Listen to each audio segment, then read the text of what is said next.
को नशा जैसी बुरी आदत से आगाह करने के लिए जिला इंतजामिया जम्मू की जानिब से कॉन्वेंट बॉयज़ हाई स्कूल बिन सुल्तान मेरा साहब में बेदारी प्रोग्राम मुनक्किद किया गया। पंचायती सतह पर मुनक्किद किए जाने वाले information education and communication programme के तहत एक रोज़ा बेदारी प्रोग्राम का इनेकाद किया गया। स्कूल के तलबा और पंचायत के नौजवानों ने भी शिरकत की। महकमे देही तरक्यात ब्लॉक मीरा साहब के इश्तराक से मुनक्किदा प्रोग्राम में तलबा ने मंशियात के मुज़िर असरात से आगाही के लिए स्ट्रीट प्ले भी पेश किया।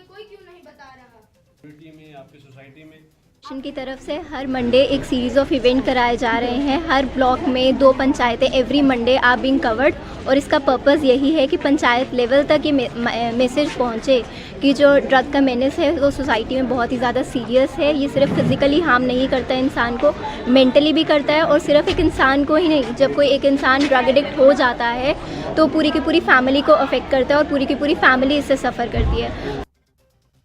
आरएसपुरा में आबादी